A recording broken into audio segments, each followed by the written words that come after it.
Welcome to my channel. I'm Dani Walker. Today we're talking about Miss Universe 2020 national costumes. Today's episode is brought to you by Rehearsed to Relatable. It's the place where contestants go to learn how to stand out in the interview room. If you want to learn more, just check out the description below. Let's get right into it. So not all of the countries have revealed their national costumes, and many of them we won't see until the actual national costume competition, but I thought it would still be fun to talk about some of these costumes because I did do another episode about national costumes recently and it was really fun. And actually I was able to judge the national costume competition at Miss Earth for the Africa delegates. So it's really cool to learn so much about the contestants' culture. So I have looked for some information about these costumes and I could not find everything that explained the meaning behind them, unfortunately, but a few I were able to, which was really cool. So if you know any more about these costumes, please leave what you know about why they were picked or their meaning in the comment section. I'd appreciate that. So as you might expect, there were some costumes that were COVID related this year, and we've seen two so far.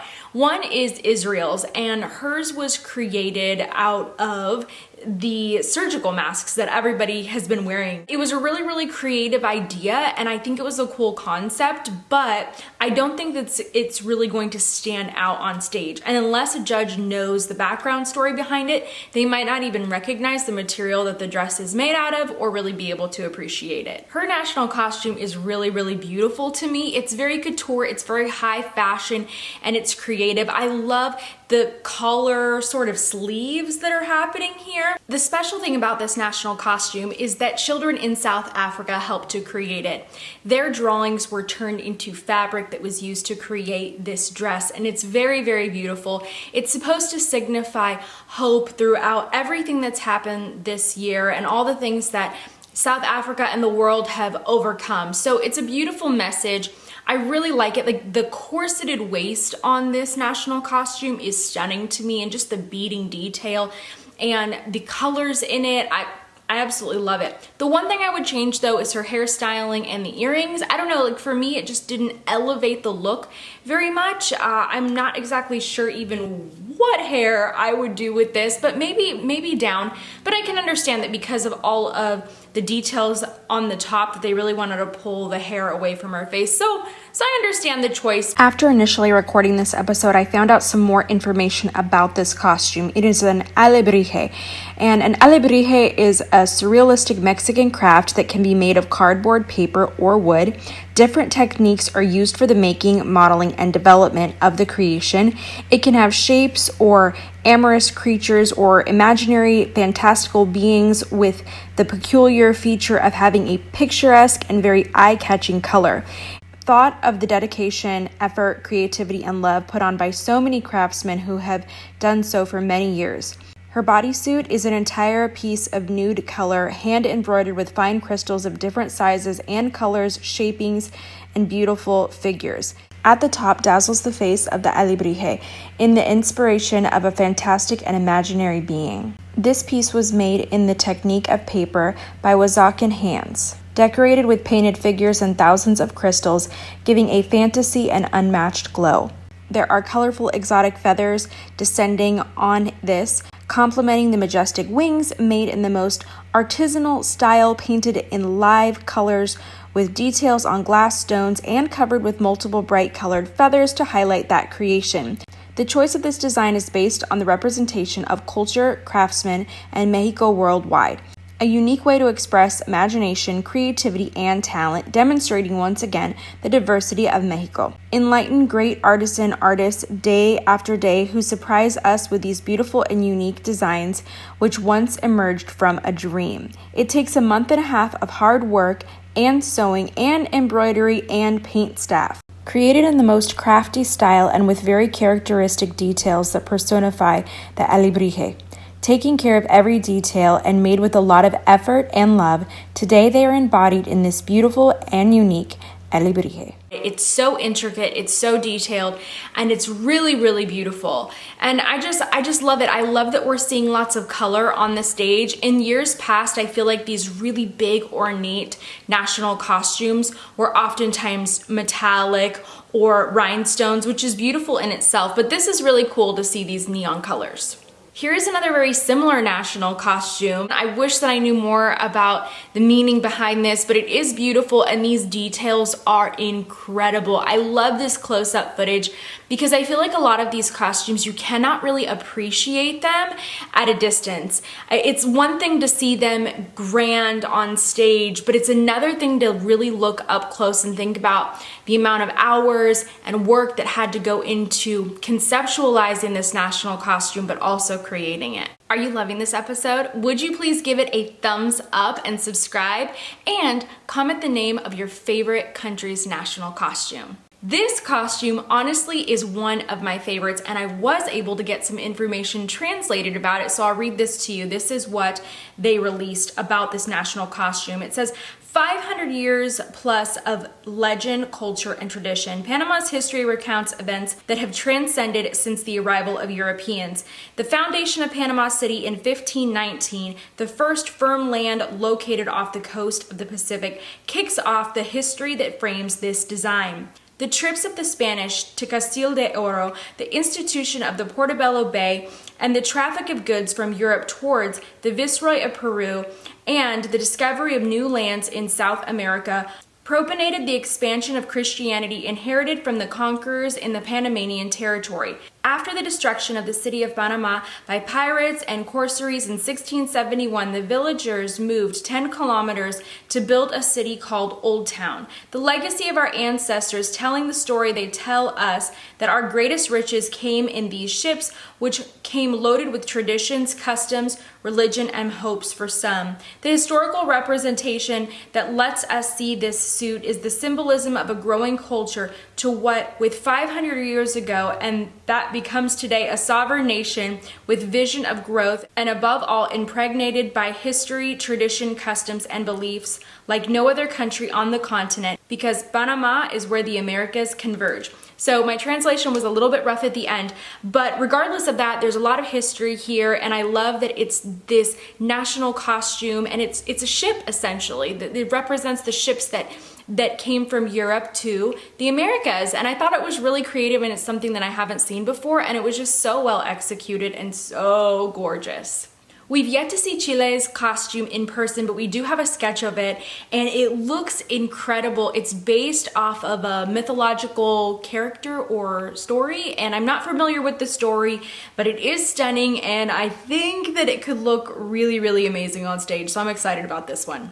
Vietnam's costume, which I believe this is the one that people are saying that she's going to be wearing online, and I'm not sure because there were several options, so don't quote me on this one, but if she does end up wearing this one, it is really beautiful. So this is essentially just the model of it and the design, so we have not yet seen the full costume if this is indeed the one that she's going to wear, and it's really interesting. It kind of reminds me of like a capsule or like an egg, and it's just opening, and I don't understand yet the significance of it, but it is very, very spectacular, and it does look very beautiful, at least in the concept of it, so I'd be excited to see this one on stage. Thailand's national costume was a little bit controversial. She actually had several different options for her national costume, which is common in quite a few countries, and this is the one they ended up settling on.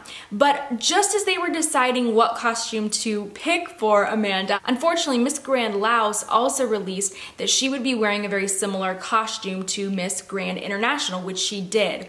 Now it is a separate costume, although the two look very, very similar, and essentially this is a fighting fish, and a lot of people got really upset about this. They wanted Laos to not use the costume, and either way, at the end of the day, it is really, really beautiful. I still love it, and what they decided was to send Amanda to Universe with this fighting fish costume, regardless of the fact that Laos had already worn something very similar this year to Miss Grand International, and I agree with that choice. I felt like out of the options that I saw for her, that this really was the most over-the-top and eye-catching and fun and symbolic, so I really liked it, and I agree with their choice. Miss Cambodia is wearing a very traditional national costume. This national costume is called Temp Robruam, which represents Lord Harihara, the combination of two supreme lords from the Hindu tradition.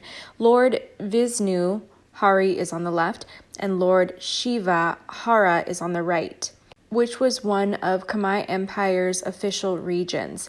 This unique ensemble also represents solidarity, harmony, and peace. The art style of this costume was originally conceptualized from the scriptures and bas-relief of Khmer ancient temples. Puerto Rico, wow, okay, so her costume is massive, and I'm not exactly familiar with the person that is featured on the back of her costume, but I have heard that it is this reference to pop culture. So I'm not exactly familiar with this one, but it is really, really massive and very eye-catching on stage. This costume to me is pretty simple in comparison to the others. It is very, very colorful, and I would love to know the meaning behind it, because aside from that, I don't think that it's gonna really pack as much of a punch on stage for the national costume competition, just because the others are so elaborate and so intricate. So this one is really interesting to me. I have seen online that this has something to do with the new year. And what I really liked about this costume is, if you notice on top of her umbrella, for lack of a better word, I don't know if there is a different term for that. Basically, she has a city, it's what looks like a city on top of it, and she spins that. So I'm so curious what it's about. I couldn't find anything translated in English about this costume, unfortunately. I was looking online. But it is very intricate and unique, and it's something though that I feel like you have to appreciate up close. After initially recording this, I found Australia's national costume, and I love it. It's one of my favorites. This is what Maria posted about her national costume. Up until the 16th century, swans were widely believed to be invariably white. The term black swan originated from a Western belief that it was an impossible avian just because it wasn't accounted for. Following its discovery, the black swan is a symbol of the unexpected and overcoming the impossible. It symbolizes the beauty and wonder of being open for change. As the black swan defied generalized assumptions, similarly, I have challenged many norms in order to stand as Miss Universe Australia and believe in breaking barriers and expectations of women and people of color in society. It is imperative that I embody this symbolism of the black swan because it is in line with the true Australian spirit of challenging molds to be more inclusive and open to all. The designer Nicola Young was attracted to the black swan for its bold, symmetrical features, the stark contrast between the black plumes and richly colored red bills, and the panels of white that are visible when the bird is in flight. The body of black sequins on the bodice imitate glistening water. The wings are poised open as though about to take flight. This costume is constructed with a total of 105 feathers. Each has been hand-cut from stiffened lightweight fabric and edge-bound. Nicola worked closely with engineer Stuart Bryce, who was the mechanical mastermind behind the kinetics. The upper feathers spin run by a small motor attached to my back. Indonesia unveiled an incredible costume. It's a Komodo Dragon, and here's what the organization had to say about this costume. Reaching up to 10 feet in length and more than 300 pounds, Komodo dragons are the heaviest lizards on Earth. Native to Indonesia's Lesser Sunda Islands for millions of years, the Komodo dragon is often referred to as the last link of the prehistoric dinosaurs. Diana Putri of Diana Couture chose a sequin 3D black and gold reversible base for the gown, creating an opulent, enigmatic, and feral effect resembling the Komodo. The 3D chest piece and dramatic tail were created with leather laser cutting and dyed with a special method to resemble the creature. The 3D effect of the tail is later emphasized with boning through balance. To add an elegant pageant effect, a corsetry base is also used to further emphasize a Yuma's figure. All the beading is done handmade, while all the metal plates to resemble the scales are hand-stitched intricately. On the other hand, Yuling Hu and Sylvie Projogo of La Ciel Design chose 3 different kinds of metals that are combined into one. These 3 colors are rustic gold, copper bronze, and black gold to create an ombre effect on the gown. The scales are created from hammering and stamping. The gown consists of over 5,000 unique scales to create the most opulent yet realistic approach to the costume. However, the most intricate process was the mechatronic aspect, where the handmade Komodo headpieces relates to a robotic system combining motor, sensory, and a microcontroller. The light-up choker and gloves are created with an LED controller. Wow, this costume is next level. I am so impressed. So those are some details about this year's national costume competition. I want to say thank you to all of you because I did reach the goal of 50,000 subscribers, and that just meant so much to me that all of you choose to come back and really not only support my channel, but really support these women in pageantry and that you're interested in it. And it really makes my heart happy to see all of you cheering for your countries. So remember, just cheer for the ones you love, okay? And keep it kind in the comments section. I have an extra tip for my pageant contestants out there. If you're preparing for a competition, please be sure to take part in my pageant prep crash course. I share a lot of information on there for how you can get ready for your next competition. You can find details for that in the description below. So thank you all for watching this episode. If you haven't already subscribed, I hope you will do so and tune into lots more episodes that I have coming up, all based on Miss Universe.